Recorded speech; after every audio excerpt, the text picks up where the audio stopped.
My name is Sandra DeCastro-Buffington, and I'm the founding director of the Global Media Center for Social Impact here at the Fielding School of Public Health. We are so pleased to bring you a Grand Rounds talk by the remarkable Bryonn Bain. But first, I'd like to thank the amazing students, GMI, and Fielding School staff who helped to organize this event for us, so let's thank them.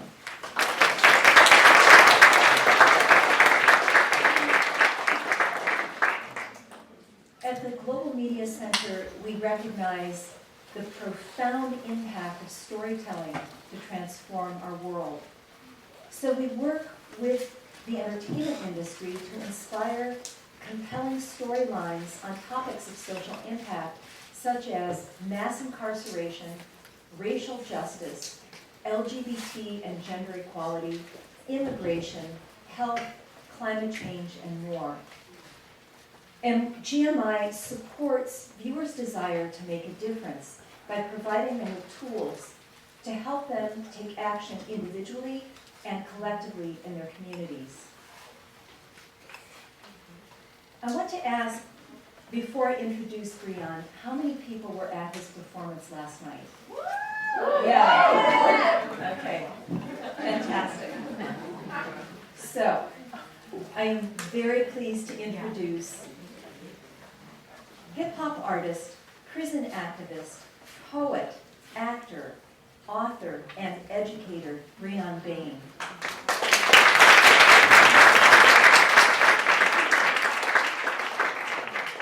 Wrongfully imprisoned during his second year at Harvard Law School, Bryonn sued the NYPD and won. Rather than practice law, and this is really important, rather than practice law, Bryonn chose to use storytelling as a means of bringing change. He developed the acclaimed Lyrics from Lockdown, which is, for those of you who weren't there last night, a one-man show in which he plays 40 characters to tell the story of 2 wrongful imprisonments.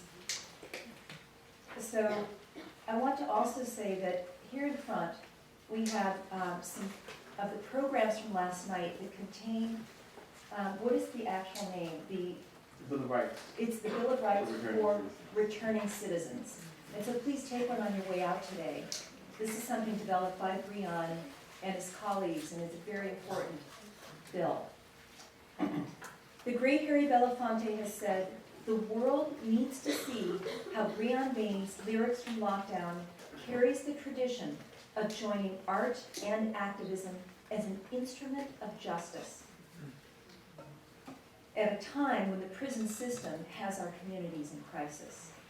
So Bryonn performs in prisons, theaters, and universities worldwide. Let's welcome Bryonn.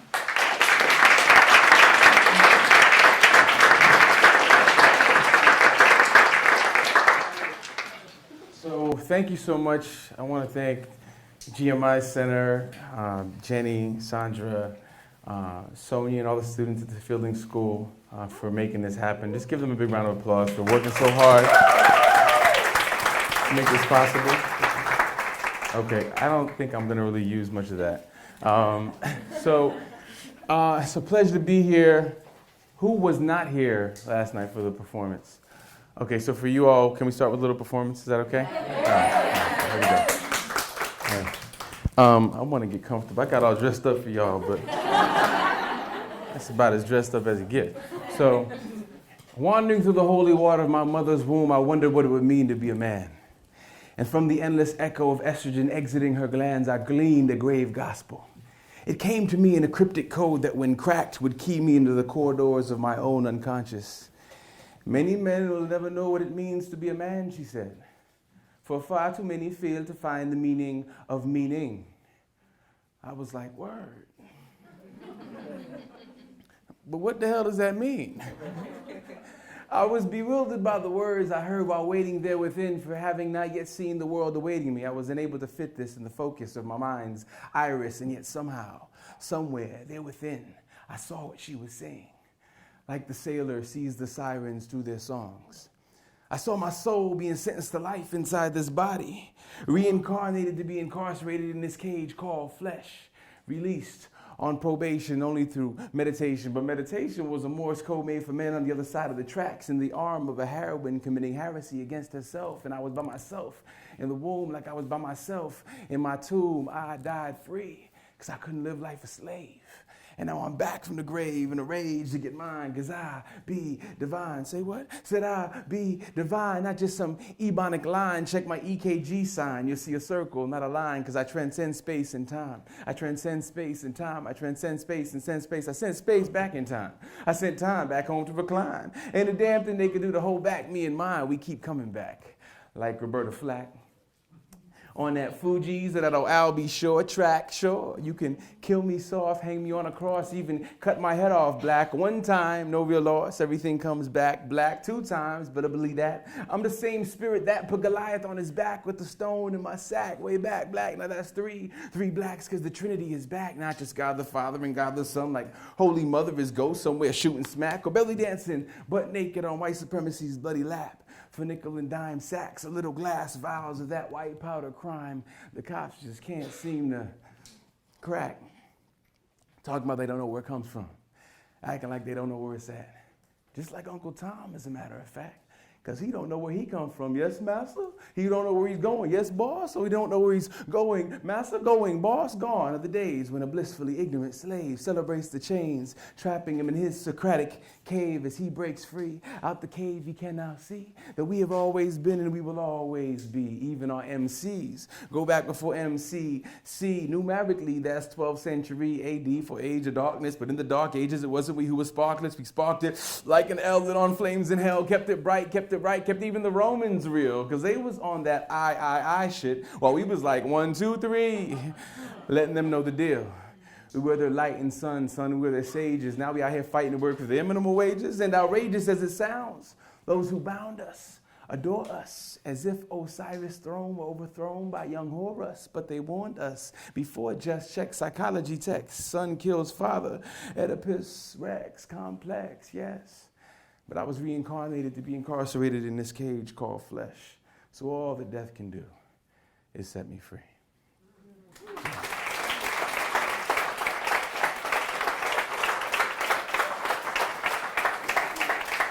Thank you.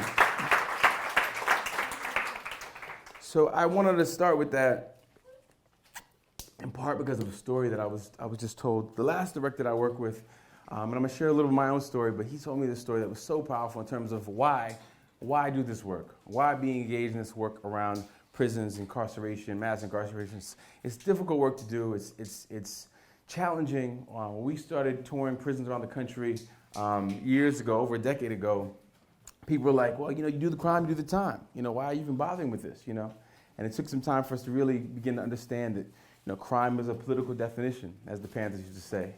What we consider a crime in many instances depends state to state, country to country, city to city, person to person, race to race, right? Class to class. So all of that is a part of what I want to get into today. But Jamal Joseph, he's a Black Panther who, as a mentor for me, told this story when asked this question. I think it makes this piece a great opener. He said, when Tupac Shakur was buried. He was killed and then murdered and then buried. The month later, his mother, Afeni Shakur, who brought one of my mentor Jamal into the Panthers.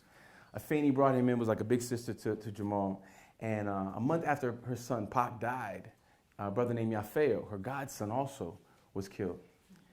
And so she buried her son and her godson, 2 young brothers, 2 young Black men that she raised.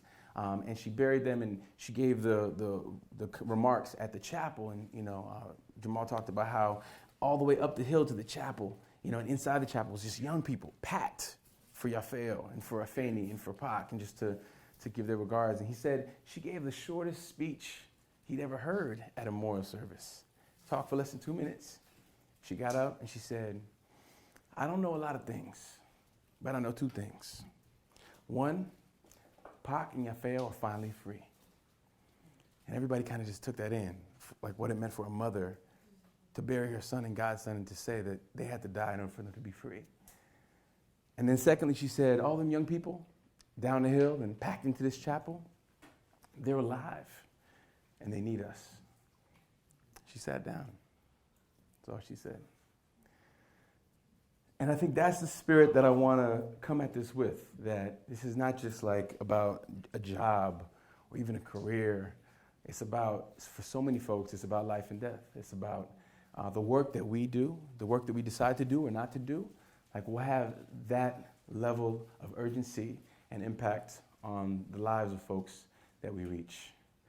And particularly in this moment when being in the public health space is so important, because more people are incarcerated with mental illness than are in our mental health institutions, all right? We have the greatest increase in the last 40 years in incarceration, in the over 2.5 million people incarcerated and 7 to 8 million people who are under the jurisdiction of the criminal justice system if we count folks who are on probation and parole. And that great increase has not been violent crimes, rapists, and murderers, as we've been led to believe by the media in many cases. I referenced Mark Mauer's work in the Sentencing Project in DC as an example of disproving that mythology.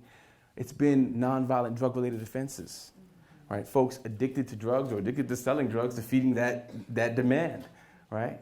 And if the Center for Disease Control has established that drug addiction is a disease, why are we still criminalizing drug use and drug addiction and incarcerating folks, by the millions? My parents came here from Trinidad. There are less than 2 million people in Trinidad. There are over 2 million people in American prisons. There are more people in prison in the United States of America than in the country my parents came from to this country looking for freedom. The ironies. In my own situation, I'm the oldest of 5. 2 immigrants who came here in 69 and 70, as I talked about in the show last night. And I did all the things I was supposed to do, right? I had brothers that were in trouble every way you could imagine, but, I got the grades I was supposed to get. And, my mom says, you went to Columbia undergrad, you went to NYU and got a master's degree, I went to Harvard and got a law degree. She said, you have the same degrees as Barack Obama. How come he ended up in the White House and you end up in the jailhouse? It's like, I don't know, but there must be a reason, right? So, and I hear Obama's following me in town today, so, what I'm saying, I gotta tell the brother to stay off my back, you know what I'm saying, so. But, I try to mix some humor into it, because if you don't laugh, you know what I'm saying, you gotta laugh to keep from crying. It gets so hard sometimes, you know what I'm saying? So, but I told the story last night, but in a nutshell, the quick and dirty version was they locked me up, for being black in the wrong place, the wrong time. I wrote about it, my warrior lawyer, Professor Lonnie Grenier, first black woman, tenured law professor at Harvard Law School, much love to her. She encouraged me to write my story, to tell my story, to send it to the New York Times. The New York Times was like, well, this is a little bit racy for us, but send it to the Village Voice. They might publish it. And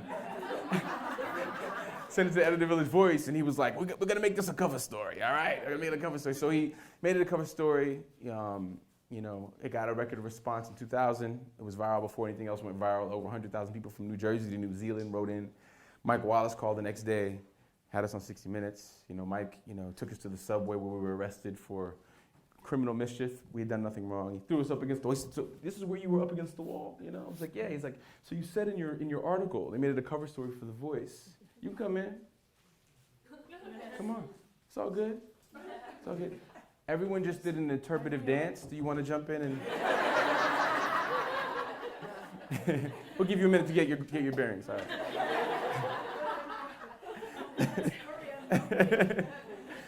right.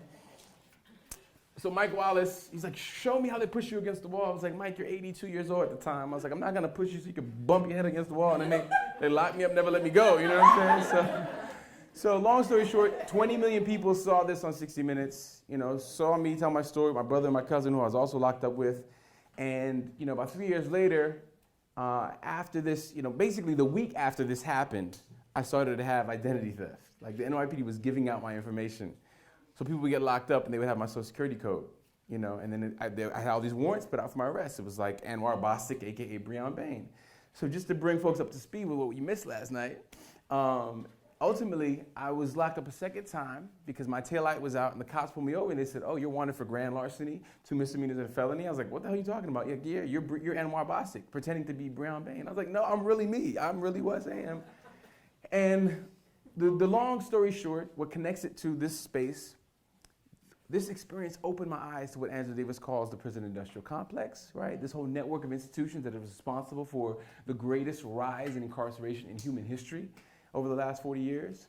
And, it's not just the courts, it's not just the police, it's the whole network of these institutions that have incarcerated folks based on color and cash, class and race, and continue to do it and will unless we do something about it. And what happened was the public defender who looked at me didn't believe anything I said. Person sentenced to rescue me, by the constitutional mandate, told me when I said that, I thought this was connected to an article I wrote and I have this education and this experience. I'm a lawyer by training. And she told me, you may have a bipolar disorder. But it's nothing bad. Sometimes people create alternate realities for themselves as a coping mechanism for dealing with stress. She said, I'm a registered nurse specializing in mental illness. She came to see me with plastic gloves and a surgical mask on. That experience opened my mind in ways that I had to talk about it, I began writing letters to a brother named Nathan Williams, who's been locked up in Texas for over 20 years. He's the nephew of Stan Tukey Williams, the founder of the Crips gang, who was executed, although he was nominated for a Nobel Peace Prize for his calling for a truce between the Bloods and the Crips, right? Trying to undo what he began. In the way the Quakers are trying to undo what they began with incarceration in Pennsylvania, right? With their system of penance, right? That's gone awry. But Tukey, his nephew Nathan, began to write me and he was like, yo, with your education, your background, you got to say what you're saying because folks will not listen to us because they think you're just complaining because you locked up. Of course you think you're innocent. You say you're innocent. I was really innocent and because I had a platform, because I had the media, because I had 60 Minutes and the Village Voice. And I had all of this. I had Harvard and Columbia and NYU and all these institutions, this pedigree, this elite pedigree, which was obviously built for at a time in this country when genocide and slavery were at the roots of these institutions and still are the lifeblood of these institutions that were not designed for people who look like me to be in them. I haven't seen many black people on UCLA's campus. You know what I'm saying? I'm like, where are the black folks at? And I saw that spoken word video the students did, and I bring that up because I say the same thing at NYU.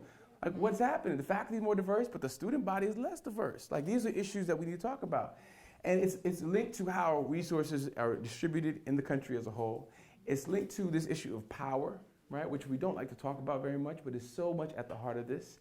And the biggest lesson that I've learned, I want to kind of open up to Q&A because I've talked a lot between last night and today.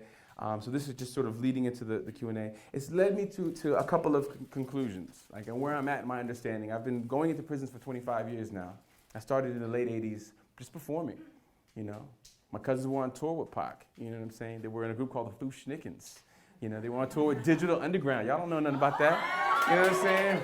The Humpty Dance is the dance. So they were on tour with Shock G and the Humpty Nose, and I was in Brooklyn like, oh man, wow. Tupac was just a dancer, you know what I'm saying? So I grew up and we went into the prisons to perform during the holidays. And I had no idea that, 10 years later, I would be in there in a way that was not voluntary.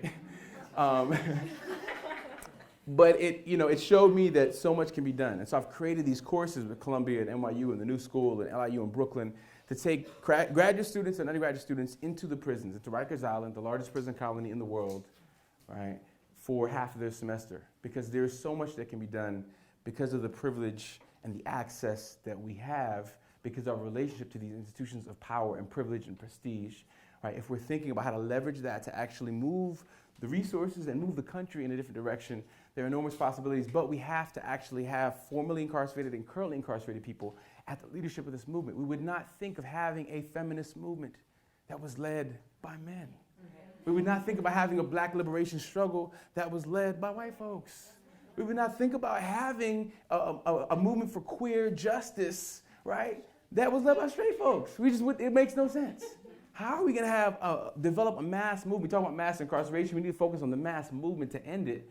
How are we going to have a mass movement to abolish this prison crisis, right, without having dialogue and having leadership that is folks who are currently and formerly incarcerated? The folks who are closest to the problem are also closest to the solution.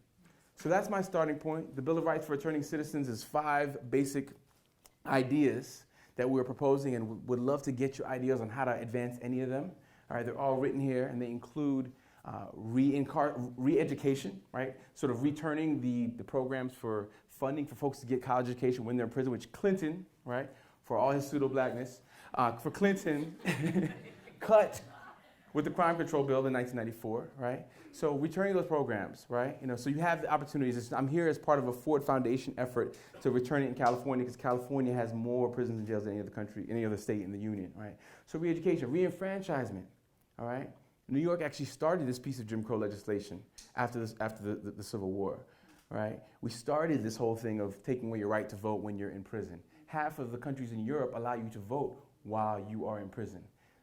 2 states in the United States actually allow you to vote while you're in prison, Vermont and Maine, like the whitest damn states in the union, right? But anywhere there's a lot of black people, oh, no, you lost your right to vote. You know what I'm saying? Because you're a felon, or, so we need to re-examine that. So re-enfranchisement, re-employment. Why can Victoria's Secret and Dell Computers and Starbucks exploit prison labor, right? For 10 to 15 cents on the hour, right? And they can't give jobs to folks when they come home. If I can do the job when I'm locked up, why can't I do the job when I come home? Right? So creating that mandate and creating incentives for organizations and corporations that exploit prison labor to actually be a part of the solution, give them an opportunity to actually be part of the solution. So these are some of the ideas in the Bill of Rights. And then, the big lofty goal is just to reduce the prison population by 90% by the year 2020. All right, to take it back to the numbers that we had in 1970, and to decriminalize all of the behaviors that we know are not linked to. We know prisons don't solve poverty. We know prisons don't solve drug addiction. Prisons don't solve illiteracy. Prisons don't solve mental illness. So why are we sweeping all of these problems under the rug of the prison industrial complex? The short answer is it's profitable. All right, it is profitable. And the way that President Eisenhower, before he left office, he cautioned us against the merging of the motives of the military industrial complex and the profit motive of capitalism is becoming one. That same warning needs to ring in our ears when we think about the mix of the profit motive and incarceration that we're living in the midst of right now in a way that is unprecedented in human history. So I want to open up with that and give you all an opportunity to kind of comment, question, and have more of a dialogue from here on in.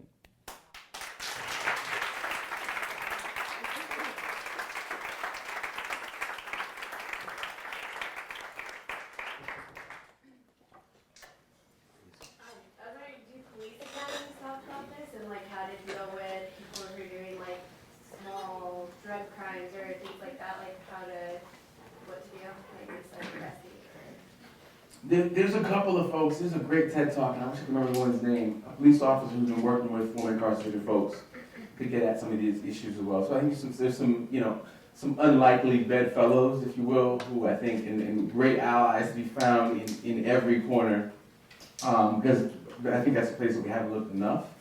But I do think that I've come across COs and officers who actually see the problems, and it's just so much silencing in that space. It's so challenging to talk about those issues, but I think we need to seek those folks out. In Atlanta, the first time I actually did an event, we organized an event at a women's facility, was in the Fulton County Jail.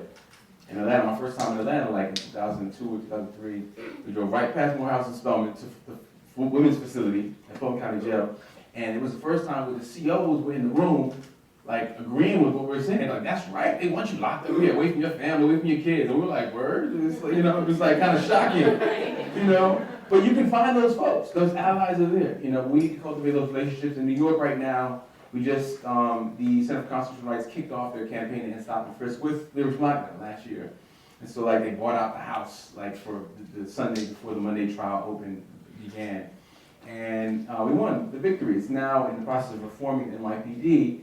And so that's a part of the process. We have so many tools available to us, and I don't think that everybody needs to be a bullhorn, megahorn, out in the streets, activist, chaining up the barricade. That's not the romantic vision of revolutionary change, of social change that I embrace. I think wherever you are, whoever you are, whatever your role is, there's a role for you to actually to actually take on that can be a part of the solution, not just sort of be a part of the problem. Howard Zinn says there's no neutral on a moving train, right? So the train is moving. We all into this the stage at a certain point and have inherited our connection to certain communities and histories and groups. We can't do anything about what was done. What we can do is actually make a decision about whether we stay on the train or we get off the train or take the train in a different direction. In the popular imagination of what it means to be arrested, like in movies and TV, it's like you get arrested and then you can talk to a lawyer immediately. Mm-hmm. But I know from your story and other folks' stories that it makes it very difficult for you to act in your own best interest. Like every part of the process makes it very hard for you to act in your own interest.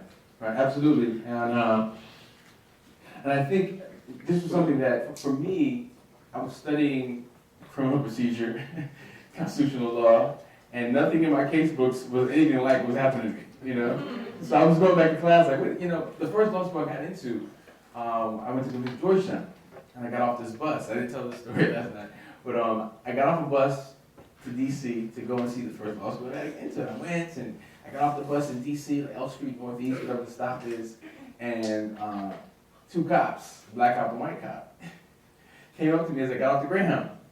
And they're like, "Why don't we talk to you?" I was like, "No problem, fine, So they're like, well, "Would you mind if I search your bag?" I was like, "Well, what is this about?" And they were like, "Well, we're having trouble with people bringing in drugs from New York City. Where are you coming from?" I was like, "Brooklyn." Wrong answer. So with my bag and everything, and I had no idea that I had an option to not consent. But the class that I ended up sitting in on at Georgetown was a constitutional law class. And it happened to be talking about the Fourth Amendment, and illegal search and seizure. And so I raised my hand and said, "Well, I'm not a student yet, but I was just stopped and frisked." So you're saying I could have not consented, but the thing is we don't have this information, So part of what I think the challenge for you is to figure out what is the information that you have access to that can help folks, inform folks who are actually doing this work to move the system in a different direction, and that's not just in terms of the legal process, obviously, but I think that the paradigm that needs to be adopted to end the punishment paradigm that has sort of manufactured the consent of the public behind the buildup of the prison industrial complex, the paradigm needs to be a public health paradigm, right? And what's in the interest of public health? Not do we punish, right? But how do we actually think about what's the best thing for our communities on a whole? Not only do we have more prisons than we've ever had in this country, we have more white folks in my gated communities.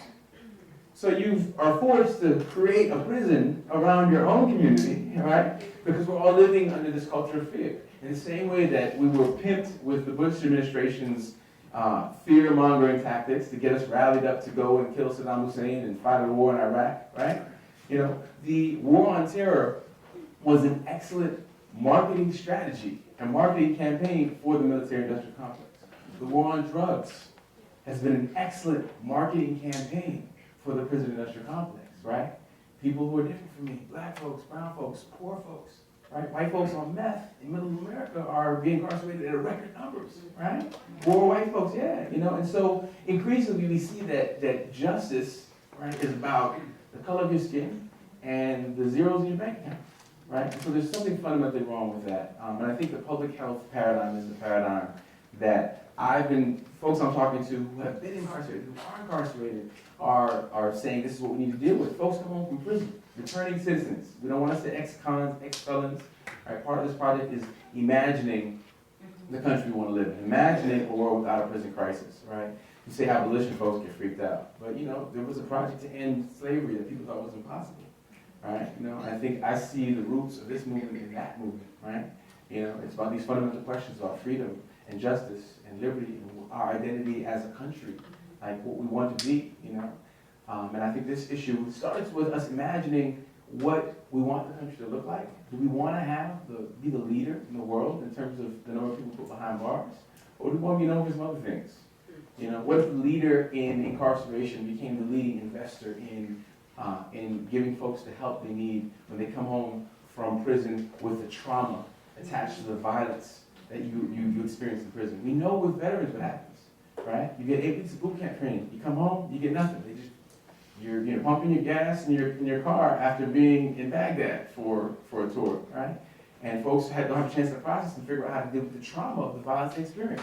Well, you're coming home from war in Iraq or Afghanistan, You know, there's a lot of parallels, and incarcerated veterans are the ones who said this more than anybody. A lot of parallels when you come home from prison, come home from the war on drugs and the violence you experienced in prison. Over 200,000 men were reportedly raped in prison last year. Reportedly. And we know that in all cases of rape across gender lines, you know, that rape is underreported. All right? Because of all the issues of shame and fear attached to it. So if folks are coming back home with that kind of trauma, how are we not giving them the tools, the skills they need to actually reintegrate? And it's not really re-entry, it's for many folks, the term new entry or resettlement is more appropriate, because you're not re-entering because you never were a part of the networks that you needed to actually survive and thrive in the community to begin with, right? You know, so these are some of the questions that I think we can help to get some answers to. And you know, which is why I'm really excited to be here and have a chance to dialogue with y'all today. So please. I wanted to ask you, I like the idea of a movement led by formerly incarcerated people, certainly, and possibly also people who are still incarcerated. But there's one thing that we as citizens who do vote, we get, for instance, these sample ballots. So, for instance, the primary is coming up June 3rd, and there's all these judges to vote on. And every time I look, I can't get any information about, and I know it matters. Judges have discretion. I know in some cases they don't, and that's led to so much of the mass incarceration. But where they do have discretion and where they are interested in alternatives, but we don't know who they are.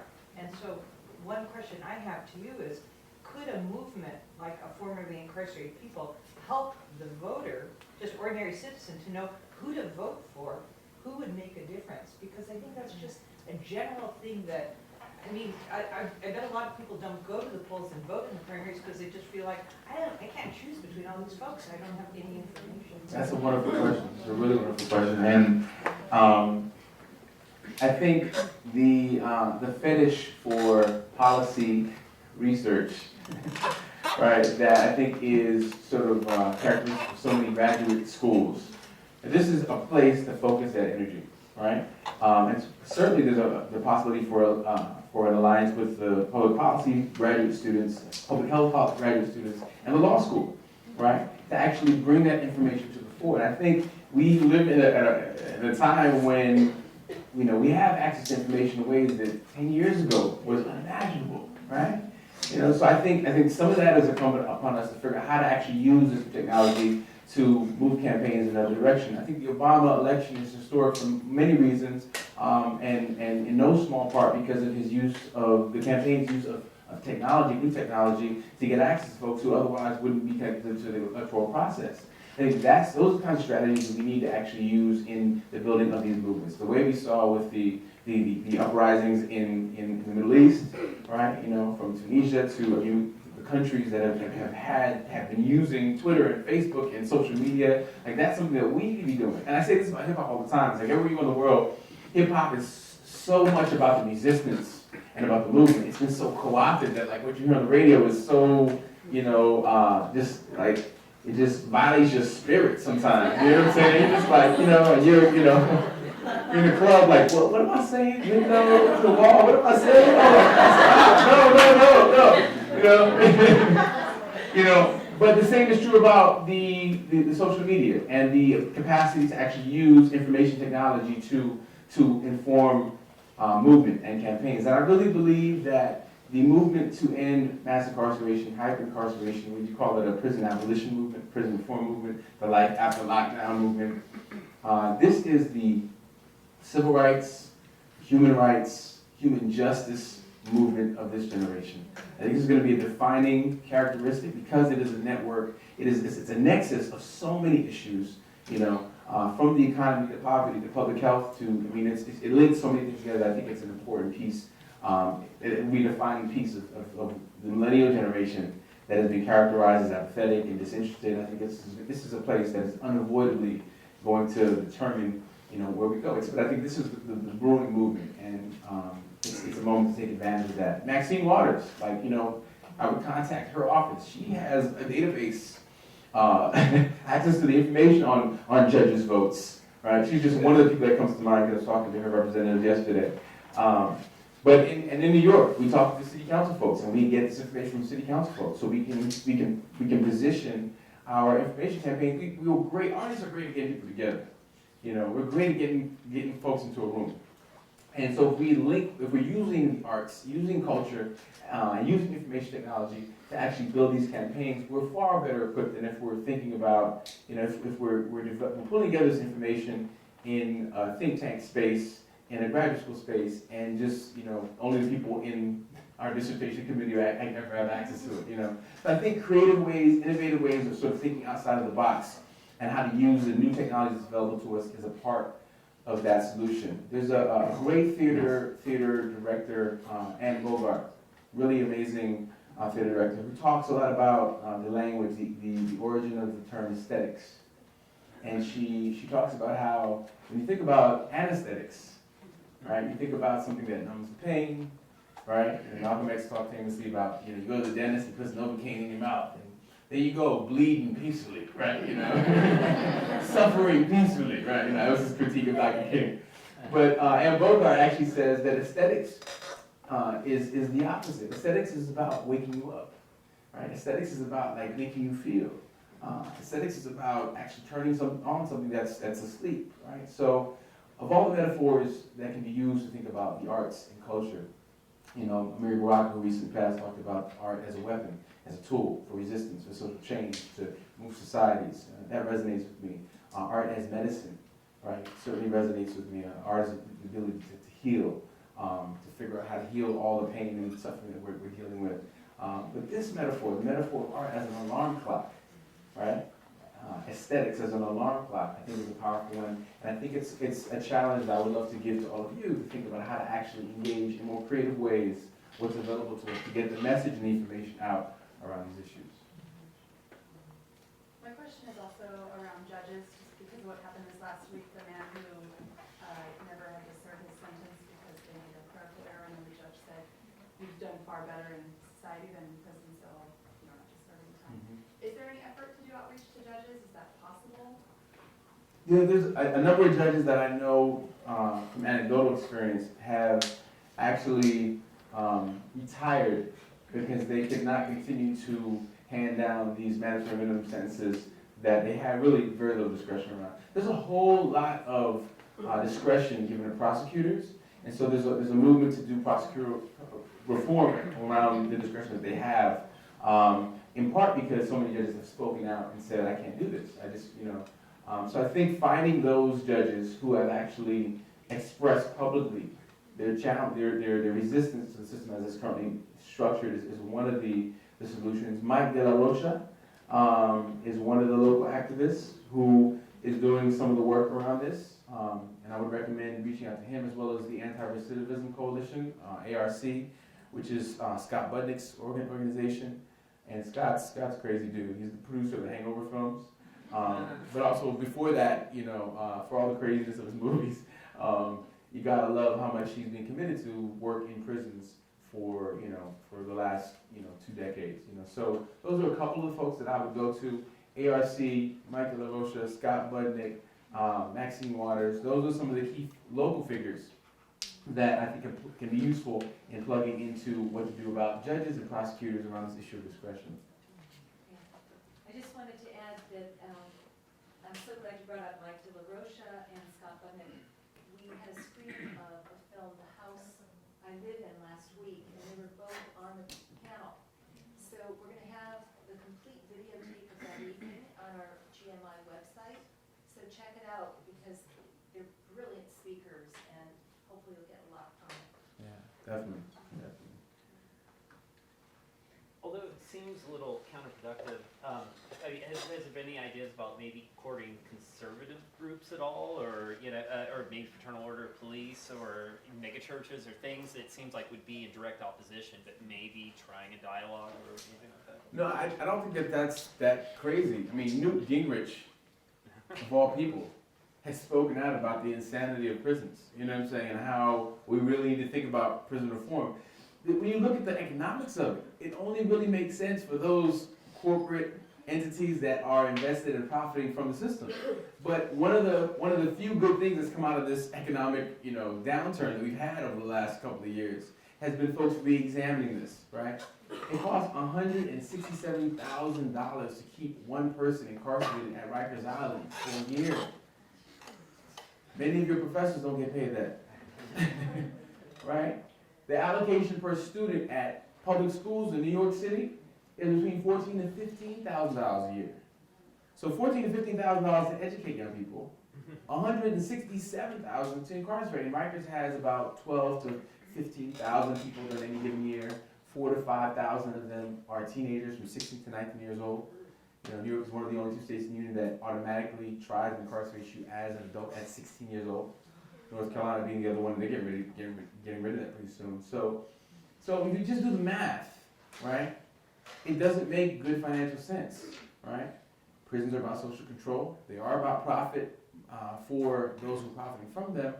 But for the rest of us, like how they impact our world and our lives, and there are deeper issues there for us to really re-examine. I think there is some common ground to be found with conservatives who really have a sense that in just a fiscal, economic way. I mean, one of the things we came across in law school all the time is that it was always a debate with sort of the critical race theory folks, critical gender theory folks, critical theory folks in general, and then the law and economics folks. And the argument often boiled down to, well, this is not efficient. This is not efficient. And I would turn around and say, well, you know what? Slavery was pretty damn efficient. You know what I'm saying? Like, no pay, for everybody here works for me for free for a couple hundred years. I would be the superpower in the world, right? But we have to begin to match efficiency concerns, right, with concerns about what's right and what kind of world we're going to live in, and how we imagine ourselves, in this country, living up to a set of virtues and ideals and beliefs. And I mean, Andrew Davis says it all the time. It's like this country was founded on revolutionary principles and ideals. Like, the idea that we would not be subjected to tyranny, the idea that we would not have the British kicking in doors to profile, in the way that we're profiled now. It's just that revolutionary spirit needs to be continued into the work that we're doing today. I think that's the American spirit that I want to honor, right? That I want to conserve, right? The shackles and chains my ancestors were in, I'm not so interested in conserving that. But the spirit of freedom and democracy and equality and liberty, those ideals, I think, are ideals that conservatives, liberals, progressives can find some common ground on with this issue. Just on that same line of thinking, I'm wondering if you bring your talk into environments that are less immersive, like less of the public health or the social welfare, and what kind of reception that gives you and what kind of collaboration can come out of that? It's a great question. I think, so unfriendly spaces. Law schools aren't always the most friendly spaces. Law students, I think I'm sort of an anomaly to folks in that world. I mean, 80 to 90% of law students at the top law schools in the country leave law school and go to corporate firms. And it's like NYU was like seen as a progressive place, huge public interest investment, and 85% maybe of their graduates go to corporate law firms. So when I come in and I say, well, you know what? You develop arguments for everything, right? That's what lawyers are trained to do, develop both sides of the argument. So if the only argument we hear is you have to go and work for a corporation that represents people that make fizzly water and write briefs and documents for them, how about we develop the other argument against that, So I was at Columbia Law School last week and talking to a group of students at Columbia Law School who were not very interested in the arts per se. But I've also talked to, I've had police officers, gone on my way to invite police officers, to invite correctional officers to performances, to be in dialogue, And there's been times when, I've had them walk out the room. There's definitely been those experiences. But I've toured the country with a good friend of mine now who was an ex-skinhead. Jason Carney. You can look him up online. He's been on Def Poetry Jam. He's actually a poet. But when Jason was a teenager, growing up in Mesquite, Texas, right outside of Dallas, their weekend fun was they used to go to like the the gay neighborhood, you know, in Dallas. And they would get drunk, high, and one of the guys would sit down on the bench, and they would wait for somebody to come out, like another man to come out and sort of make a pass at him, and they would jump out and beat the guy down. They would beat up gay people, beat up black people for fun. So, you know, my family was a little nervous when I told him I was staying the night at his house at one point, right? I kept my boots on the first night I was there. But Jason, about the same age as Nathan, who I talked about last night, about 17 years old, you know, they were doing this weekend thing where they went to go gay bash, and they rolled up, 3 of them rolled up, they were coked out of their minds, high as hell, and they rolled up on this one guy, and, you know, started to jump him, and this man, you know, this gay man that they attacked happened to know some sort of martial arts. So he starts to open up a can of whoop ass on him. And if that had been the end of the story, that would be great, right? But sadly, Jason's friend, who was part of the Confederate Hammerskins, was the second skinheads they were part of. He, unbeknownst to him, he had a gun on him, took the gun out, shot him, killed him. But Jason they went before the judge, the guy who pulled the trigger, he got life. The judge says to Jason, his buddy says, you know, you boys out there high out of your minds, you know, but I'm going to give you a choice. You can do life with your pal, or you can do 1 year in a drug treatment facility. When Jason first told the story, we're actually performing and touring together.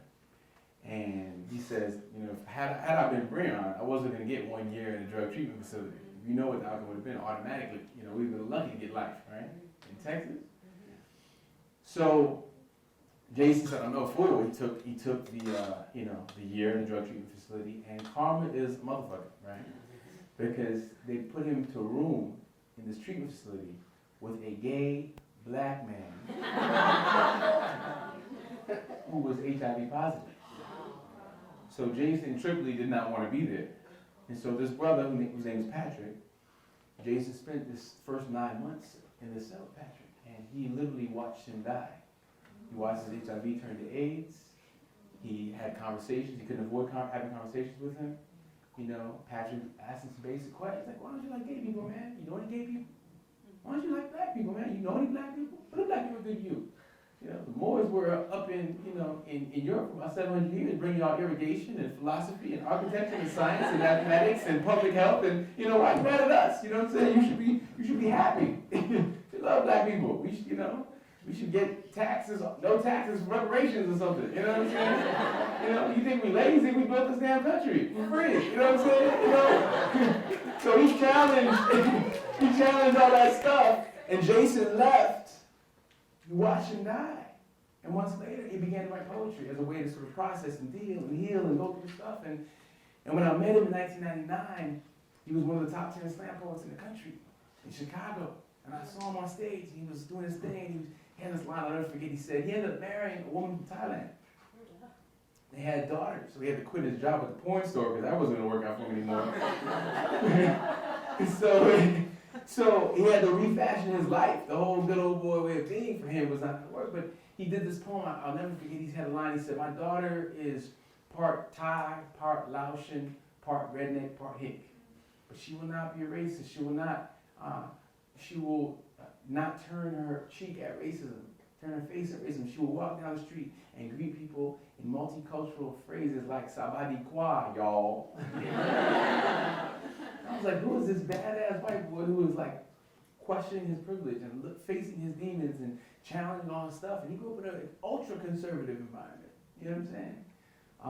But when we would tour together and we would work together and we would build together, and there would be people afterwards who would go and talk to him, cats sometimes who were just getting into the skinheads, or other white supremacist groups, or folks who weren't even that far along, but just were trying to like get in, like, how do you deal with all this? You know, it's hard to talk about privilege, you know? As a man, you know, I have a certain amount of privilege that I walk with, you know what I'm saying? You know, although it's obviously challenged by the fact that I don't have white skin privilege, but I have a certain amount of male privilege, and when I'm challenged on that, it's hard. You know what I'm saying? It's hard, because the narrative of like, you know, how hard it is for brothers in this white supremacist world that we're living in, that's real, you know, but we have multiple layers of identity, right? I also have a certain amount of class privilege now. My parents are immigrants, they're working class, but I have this elite education, you know? So how do we look at that privilege and think about how that can be leveraged to actually rethink and reimagine how resources and power is distributed in a more equitable way? And I think it requires we have some of those tough conversations. Sometimes the conversations that we're most uncomfortable having are the ones we need most to have. So thank you for asking that question.